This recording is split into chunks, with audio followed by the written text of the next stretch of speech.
สวัสดีครับออฟ No People Travel Photo กลับมาต่อตอน2ใน3ของทริปเชจูเกาหลีใต้จากตอนแรกที่เราไปเที่ยวเกาะเชจูโซนตะวันออกมาเราขับรถเข้าสู่เมืองซอกิวโพถ้ายังไม่ได้ดูตอนแรกผมแปะลิงก์ใน description ไว้แล้วนะครับเตือนความจำกันหน่อยเราขับรถเที่ยวรอบเกาะเชจูด้วยการวนซ้ายตามเข็มนาฬิกาและตอนที่2นี้เราจะเข้าสู่โซนทางใต้ของเกาะเชจูเอาเป็นว่าทางใต้ไปจนถึงตะวันตกเฉียงใต้แล้วกันนะครับและนี่คือวิวจากโรงแรมโฮเทลปิโนในเมืองซอกิวโพจุดหมายแรกของเรามองจากห้องพักเห็นเกาะมุนเกาะปอมนอกชายฝั่งเป็น2ใน3เกาะที่เป็นจุดดำน้ำที่มีชื่อเสียงของซอกิวโพ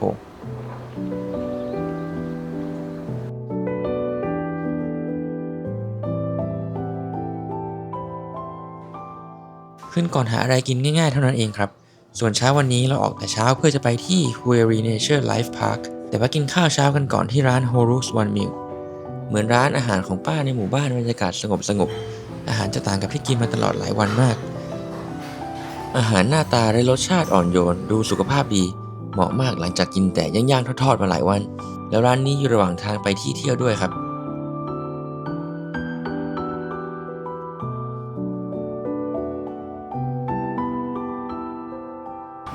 แล้วห้วยไร่ถึงแล้ว Hueri Nature Life Park สวนดอกไม้บริเวณเชิงภูเขาไฟฮาราซานจุดเด่นที่สุดของที่นี่คือสวนดอกไม้ขนาดใหญ่ที่เปลี่ยนธีมไปตามฤดูกาลโดยมีฉากหลังเป็นภูเขาฮาราซานณเวลาที่เรามาเที่ยวเขาอยู่ในช่วงเทศกาลดอกไฮเดรนเยียพอดีเป็นช่วงต้นๆของเทศกาลเลยด้วยครับตอนเดินเล่นที่อื่นๆยังเห็นดอกไฮเดรนเยียตูมอยู่เลยลุ้นมากๆว่าในสวนจะมีดอกไม้บ้างหรือเปล่าแต่เชจูก็ไม่ทำให้ผิดหวังบานเต็มสวนเลยครับ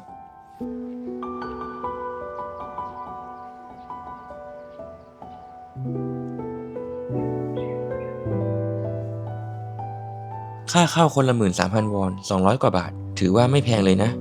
เพราะเราอยู่ที่นี่กันเกิน2 ชั่วโมงแน่นอน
เดินไปสักพักจะเจอกับเรือนกระจกที่ด้านในอัดแน่นไปด้วยดอกไฮเดรนเยียหลากหลายสี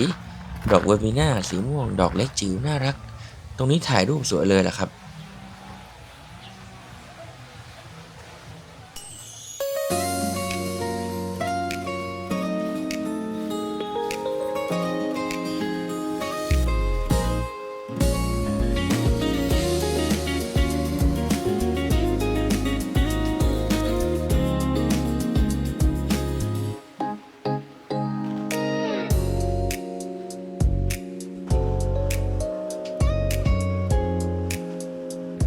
ด้านนอกเรือนกระจกยิ่งมีดอกไม้เยอะเข้าไปอีกและตรงนี้มองไปเห็นยอดเขาฮาราซานชัดแจ๋วเลย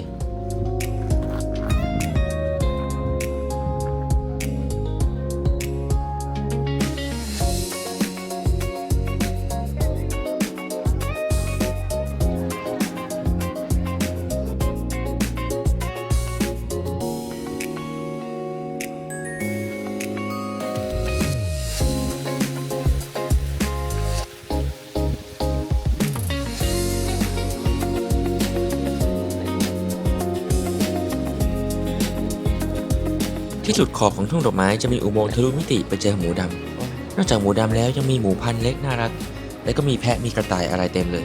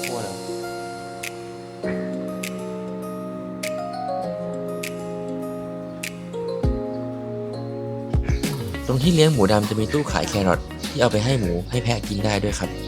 2,000 วอนได้มานิดหน่อยดูแล้วหมูยังไม่อิ่มเท่าไหร่เลยแถมแพะก็ยังมาแย่งขอกินอีก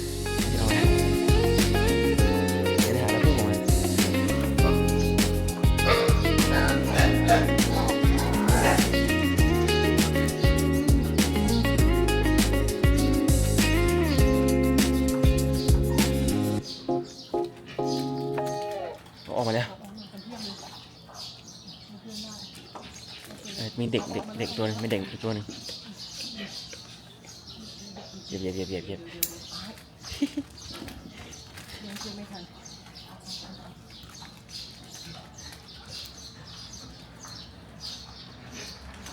ว่าหมูไม่ได้กินเลยหมูไม่ได้กินไอ้ถุงไหมไอ้ถุงให้หมูไหม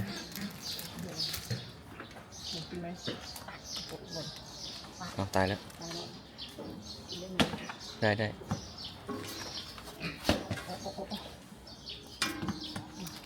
โอ้มันล่วงจริงไงโอ้มันนี่แหละออกมาแล้ว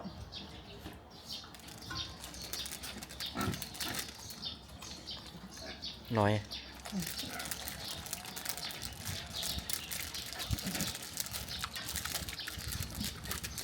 ตัวนี้มาตัวแรกเลยยังไม่ได้เอาเข้าไปอีกก็ได้ครับแต่ต้องยืนเข้าไปอีกโยนลงพื้นไปจบ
ขับรถออกจากสวนฮุเอรีเราไปต่อกันที่ซอกิวโพจองบังวอเตอร์ฟอลตรงนี้ต้องจ่ายค่าเข้า 2,000 วอนหรือประมาณ 40 บาทน้ำตกจองบังแลนด์มาร์คของเมืองซอกิวโพ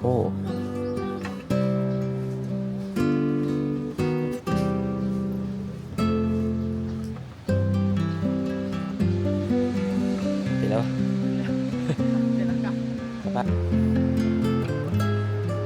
ตามโขดหินริมทะเลมักจะมีคุณป้าแฮนยอมาดำน้ำและเอาอาหารทะเลมาขายกันสดๆเลย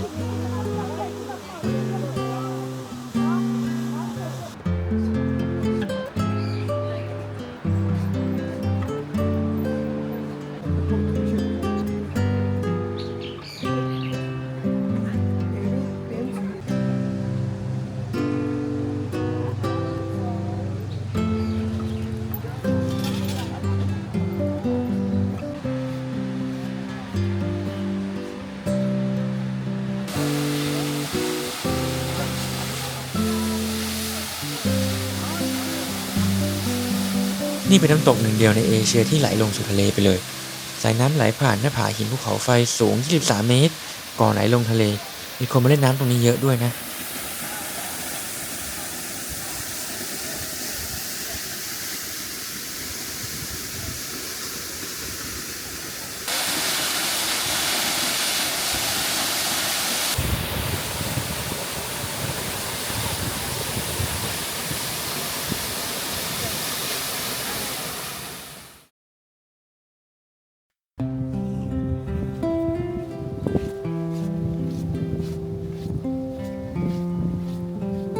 ก่อนจะไปเที่ยวต่อที่ไหนขอแวะกินข้าวก่อนครับเที่ยงวันนี้แวะเข้ามาที่ร้านชื่อว่าโซโซจำไม่ได้เหมือนกันว่าตอนหายไปเจอมาจากไหนครับเขาเป็นร้านเล็กๆเหมือนอยู่ในหมู่บ้านและลูกค้าเป็นพนักงานออฟฟิศบริเวณร้านน่ารักมากครับรายล้อมไปด้วยสวนส้มแถมมองเห็นฮาราซานอีกด้วย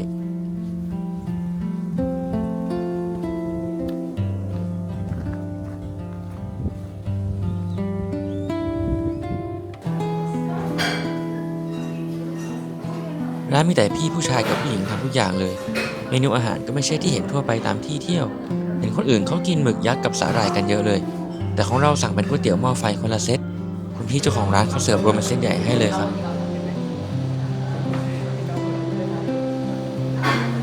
เล็กๆพอ2 นาทีรูดหอมแล้วก็ใส่ซีฟู้ดก่อน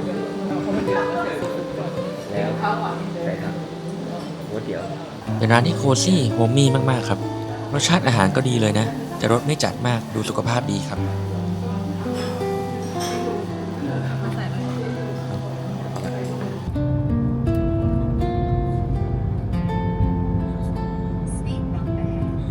กินข้าวแล้วไปเที่ยวคาเฟ่ที่จำมาจากไหนก็จำไม่ได้เหมือนกันครับร้านชื่อว่ากัมทนัมอยู่ที่เชิงเขาฮาราซานอีกแล้ว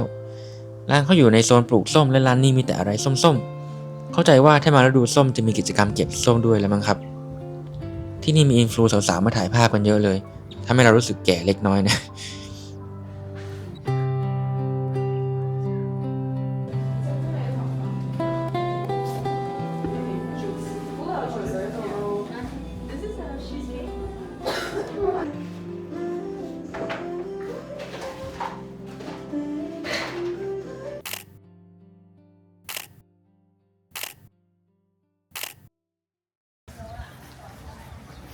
มาเชจูนี่กินน้ำหวานขนมหวานเยอะมากเลยครับต้องออกไปเดินเบิร์นแคลอรี่กันบ้างขับรถกลับมาที่โซนริมทะเลอีกครั้งและที่นี่คือแดโพจูซังจอนรีแดหน้าผาหินบาซอลต์สูงริมทะเลที่มีรูปทรงเป็นเสาหกเหลี่ยม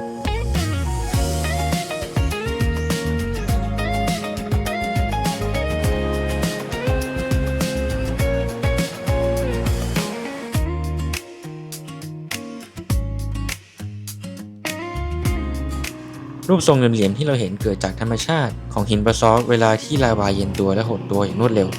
โดยจะร้าวแยกออกจากกันเป็นแท่งๆคล้ายรังผึ้งนะครับนึกถึงหน้าดินเวลามันแห้งแล้วมันจะแตกเป็นรูปร่างคล้ายๆกันนี่แหละครับแล้วพอลาวาแตกตรงหน้าแล้วมันยังเย็นหดตัวต่อเนื่องทำให้รอยร้าวแตกลึกลงไปอีก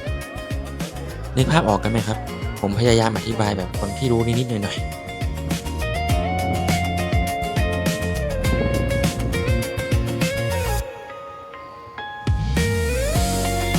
ด้านบนมีคุณลุงขายผ้าถ่ายโปสการ์ดจากฝีมือเขาเองด้วยนะครับเลยช่วยเขาซื้อ1 ใบภาพสวยๆทั้งนั้นเลยครับคนแถวนี้เขาถ่ายภาพได้ทุกมุมทุกสภาพอากาศและทุกฤดูกาลจริงๆ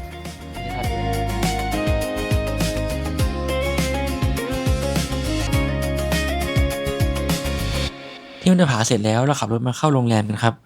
คืนนี้นอนที่ Sun and Moon Resort ที่อยู่ริมทะเลเลยวิวสวยมากแต่ก่อนอื่นผมพาไปดูห้องน้ำกันนี่เขาเอาไว้เพาะพันธุ์เต่าทะเลหรืออะไรครับ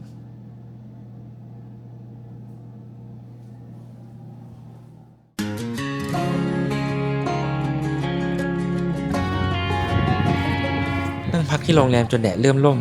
เราขับรถมาถึงที่ซงอักซานภูเขาไฟสูง104 เมตรจากระดับน้ำทะเลดูจากป้ายนี้จะเห็นว่าที่นี่มีปล่องภูเขาไฟซ้อนกัน2 อันด้วยนะแต่ว่าเราจะแค่เดินกันที่ริมผาด้านนอกเท่านั้นนะครับ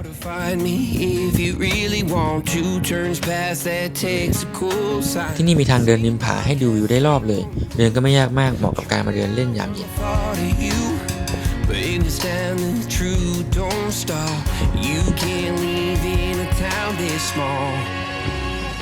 You can change your mind, but not your past. Every mile just feels like moving half. You can change my name in your phone. You can't leave in a town this small. I moved on, but not too far. Just down the road from who we are. You can change your hair, change your street, but you cannot run the memories. Nah, I ain't mad, I just laugh sometimes. How love can fade, but this town stays mine. They say small towns just don't forget.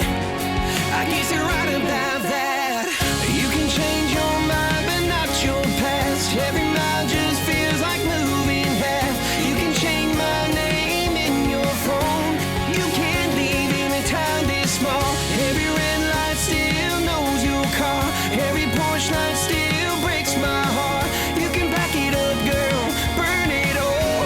You can't leave in a town this small. ถ้าใจรักในการเดินทุกคนสามารถเดินวนรอบเขากลับมาที่จุดจอดรถก็ได้นะครับแต่ของเราจะเดินแค่ครึ่งเดียวแล้วก็เดินกลับปรากฏว่าเดินเป็นตั้งไกลแต่ผมชอบมุมถ่ายรูปแถวที่จุดจอดรถที่สุดเลย เพราะมันเห็นทั้งเขาซานบางซานและฮันลาซานในเฟรมเดียวกัน ถ้าทุกคนมาแล้วเจอฟ้าสวยๆอย่าเพิ่งรีบกลับนะครับเอารถมาจอดตรงที่จอดบนเนินเขาก่อนแล้วก็เดินข้ามถนนไปที่เนินนี้บนเนินนี้สวยมากไม่อยากให้พลาดกันนะครับ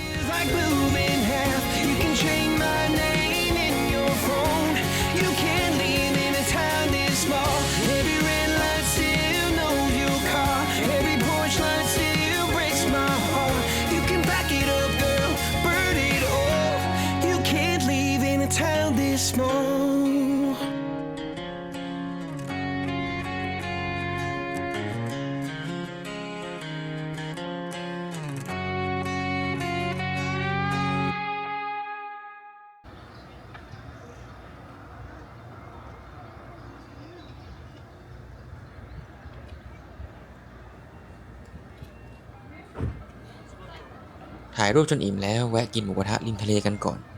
ร้านนี้อยู่ใกล้โรงแรมเดินมายังได้ครับร้านชื่อว่าดอนเบลลงร้านหมูดำย่างอีกมื้อนะครับ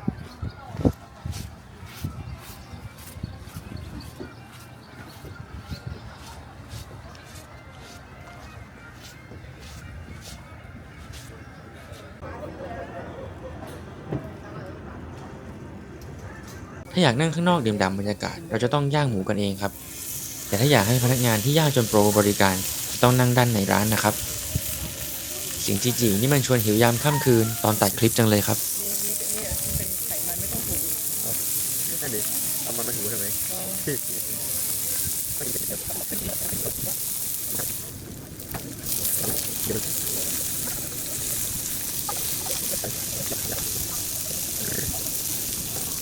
สรุปย่างเองไม่อร่อยเท่าเขาย่างให้น่าจะสุกเกินไปครับ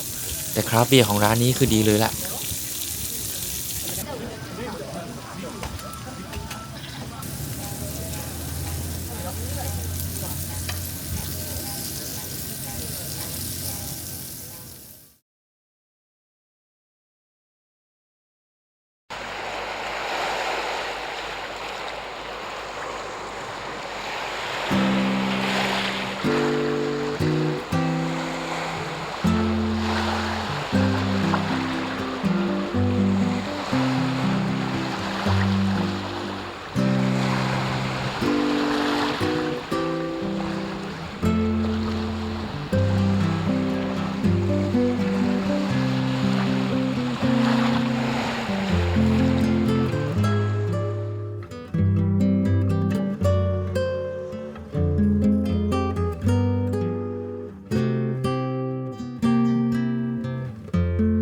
วันนี้ตื่นเช้าอีกแล้ว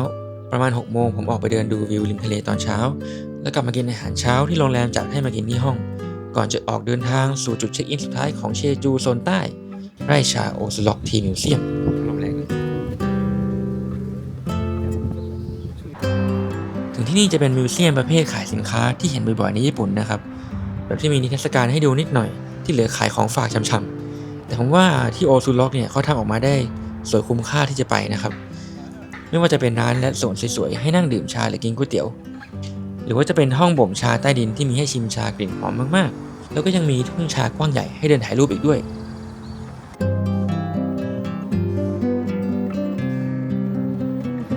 ถึงแม้ว่าเป้าหมายสุดท้ายคือการขายแต่เขาก็มีความสามารถในการจูงใจอย่างมีศิลปะในการสร้างสตอรี่ให้กับสินค้าเก่งมากๆเลยล่ะคือเขาแทบไม่ได้ตื้อให้ซื้อเลยครับแต่ว่าผมนี่แหละเห็นแล้วอยากจะซื้อเอง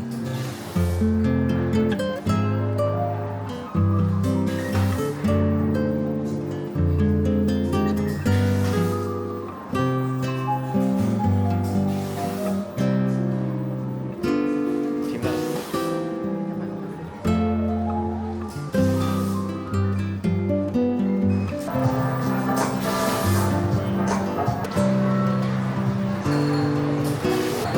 ไม่ใส่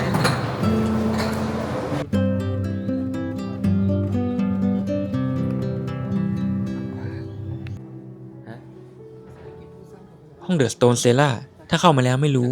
คงคิดว่าที่นี่เอาไว้เก็บไว้แต่ตรงนี้เขากำลังบ่มชาด้วยหลากหลายสูตรไม่ว่าจะบ่มในกล่องไม้สนไม้กระบูนหรือที่ล้ำที่สุดเลยคือบ่มในถังไม้โอ๊กที่ดูแล้วเหมือนโรงบ่มเหล้าบ่มไวน์ครับ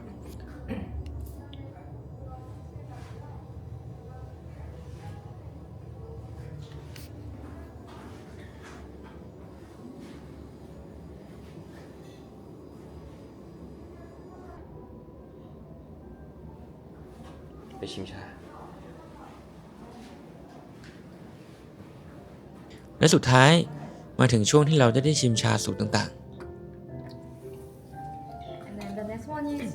ถ้าชอบกันก็ซื้อได้ตรงนี้เลยครับเพราะว่าชาตรงนี้เกรดพรีเมียมไม่ได้มีขายที่ร้านด้านนอก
พาไปเดินดูไร่ชาข้างร้าน Innisfree แล้วขึ้นไปดูวิวบนหอคอยของอาคารหลักของโอซูล็อกมาแล้วนะครับ เราไปต่อที่ร้านก๋วยเตี๋ยวที่มีส่วนผสมของชาเขียวกัน เรียกได้ว่าสร้างกิมมิคได้ในสินค้าหลายๆอย่างเลยล่ะก๋วยเตี๋ยวก็อร่อยดีนะครับมีทั้งแบบเย็นและแบบร้อน